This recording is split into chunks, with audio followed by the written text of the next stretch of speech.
नमस्कार। मेरा नाम डॉक्टर अमरेंद्र सिंह है। उम्मीद करता हूँ इस कठिन समय में, कोविड के समय में आप सुरक्षित रहेंगे या सुरक्षित होंगे और सरकार के गाइडलाइन का आवश्यक पालन करेंगे, जिसके कारण खुद और अपने परिवार का बचाव कर सके और देश को आगे बढ़ने में मदद कर सके। आज हम बात करेंगे एक मानसिक बीमारी के बारे में जिसका नाम है सिजोफ्रेनिया। सिजोफ्रेनिया एक गंभीर मानसिक बीमारी होती है जिसको एक तरह से कह सकते हैं क्रोनिक प्रोग्रेसिव डिजीज होती है।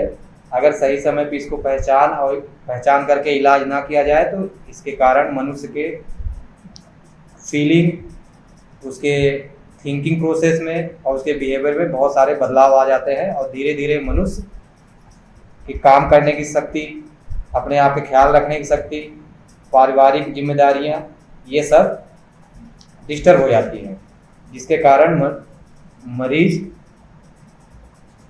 अंततः मरीज की काफ़ी दिनों बाद उसको कई सारी गंभीर बीमारियां सिजोफ्रेनिया के अलावा हो सकती है और वो उसकी मृत्यु भी हो सकती है। इसको पहचानने के कई सारे बिंदु हैं जो डॉक्टर पहचानता है, जिनको और घर में भी पहचाना जा सकता है। जैसे कि मरीज शक करने लगता है, अत्यधिक शक करने की प्रवृत्ति मरीज में आ जाती है, जिसको डिल्यूजन बोलते हैं। जैसे कि उदाहरण के तौर पे अगर हम आपको बताएं तो मनुष्य शक करने लगता है कि घर वाले मेरे को खाने में जहर मिला के मारना चाहते हैं, पड़ोसी मेरे को मारने का प्लान कर सकता है, या हमारी वाइफ का किसी और के साथ चक्कर चल रहा है, फीमेल है तो हस्बैंड का कहीं और चक्कर चल रहा है। इस तरह की प्रवृत्तियां घर में नजर आ सकती है। दूसरा हेलुसिनेशन, मरीज बुदबुदाने लगता है, लगता किसी घर वाले जब ऑब्जर्व करते हैं तो लगता है किसी दूसरे व्यक्ति से बात कर रहा है, अकेले अकेले बातें करता है, ओंठ छिलाता रहता है और हंस देता है। इससे समझ में आता है कि मरीज किसी अदृश्य आदमी से बात कर रहा है, जो कि सच्चाई नहीं है, उसको ऐसा प्रतीत होता है तो वो बातें करता रहता है। तीसरा बिंदु ये है इसको पहचानने का कि इसके डिसऑर्गेनाइज स्पीच हो जाता है। वो ऐसी बातें बोलेगा कि बातों का कोई मतलब ही नहीं निकलेगा या बातों का कोई अर्थ नहीं निकलेगा और समझ में नहीं आएगी क्या बातें कर रहा है। चौथा बिंदु है डिसऑर्गेनाइज बिहेवियर या कैटाटोनिक बिहेवियर। मरीज हो सकता है कि एक जगह लंबे समय तक खड़ा रहे, चाहे धूप हो, बरसात हो, ठंड हो, नंगे पैर चल सकता है, एक पोजीशन में अगर उसको कर दी उसी पोजीशन को बनाए रख सकता है लंबे समय तक। और एक बिंदु होता है निगेटिव सिम्टम।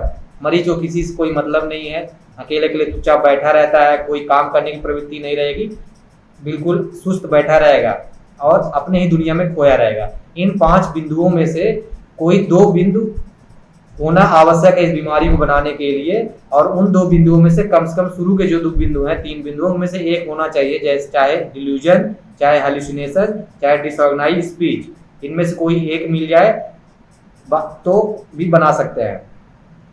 दो में से, इन तीनों में से एक होना चाहिए। दूसरी बात यह है कि इसमें कम से कम 6 महीने का समय होता है इस बीमारी को बनाने के लिए, और उस 6 महीने के दौरान कम से कम 1 महीने का समय एक्टिव फेज ऑफ सिम्टम्स होने चाहिए। जो 5 लक्षण हमने बताए उनमें से कम 2 लक्षण इस एक्टिव फेज 1 महीने में होने चाहिए, और इस प्रकार के लक्षण और घर वाले इन्हीं लक्षणों के माध्यम से पहचान सकते हैं। अब कैसे पहचाना जाए? पहचान इस प्रकार से कर सकते हैं कि जैसे घर वाले देखें कि हमारा बेटा आज के पहले कैसा था और आज के बाद कैसा हो गया, तो उसके सामान्य व्यवहार में से अगर असामान्यता कुछ भी दिखती है तो उसको हम पहचानने की कोशिश कर सकते हैं। जैसे कि हो सकता है व्यक्ति पहले सबसे घुल मिल के रहता हो, अब घुलना मिलना बंद कर दिया हो, अकेले अकेले बुदबुदाता रहता हो, काम में उसकी ढीलापन हो गया हो। दूसरा, और जैसे नशा करने की प्रवृत्ति कुछ मरीजों में बढ़ जाती है, कुछ गांजे का सेवन करने लगते हैं, कुछ दारू का सेवन करते हैं, पर कुछ तंबाकू का सेवन करने लगते हैं। मुख्यतः तंबाकू और गांजे का सेवन सिजोफ्रेनिया के मरीज में बढ़ जाता है। ये अक्सर 15 से 30 साल की उम्र में ज़्यादा होता है। इसी समय पहचानने की घर वाले कोशिश करें और जल्द से जल्द डॉक्टर के पास ले जाए, क्योंकि इसका इलाज संभव है। अगर इलाज नहीं किया जाएगा तो मरीज और घर वाले दोनों परेशान हो जाएंगे, क्योंकि एक बहुत ज़्यादा बर्डन परिवार में बढ़ता है इस बीमारी के कारण। फाइनेंशियल बर्डन बढ़ता है, सोशल बर्डन पड़ता है, जिस कुछ दिन बाद घर वाले क्या करते हैं, छोड़ देते हैं और मरीज इधर उधर भटकता रहता है।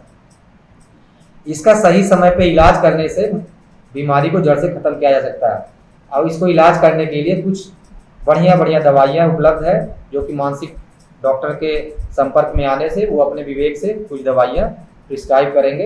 एंटीसाइकोटिक ग्रुप की ड्रग दी जाती हैं जिसका अच्छा रिस्पॉन्स होता है। जितनी जल्दी लाएंगे उतने अच्छा रिस्पॉन्स मिलेगा, जितना लेट करेंगे उतना बेकार रिस्पॉन्स मिलेगा। तो इस वीडियो का निष्कर्ष यही है, ताकि हमारा बनाने का मतलब है ताकि सिजोफ्रेनिया के बारे में जन जन को अवगत कराएं, क्योंकि ये आसपास काफ़ी कॉमन बीमारी है, लोगों को परिचय नहीं है। लोग इसको झाड़ फूंक में समय बर्बाद कर देते हैं, उनको लगता है कि देवी देवता या भूत प्रेत आ गए हैं। तो उससे बचा जा सकता है, क्योंकि इसी में मैक्सिमम टाइम लोग 2 साल 4 साल 10 साल झाड़ फूंक में लगवा देते हैं, जिस कारण मरीज की जब ट्रीटमेंट की आवश्यकता होती है नहीं मिलता है, तब तक दिमाग का बहुत सारा एरिया खराब हो जाता है, जिस कारण से इसकी प्रोग्नोसिस पुअर हो जाती है। इसलिए अंततः जल्द से जल्द सिजोफ्रेनिया को पहचानें और तुरंत डॉक्टर से संपर्क करें, विशेषकर मानसिक रोग विभाग के डॉक्टर से। धन्यवाद।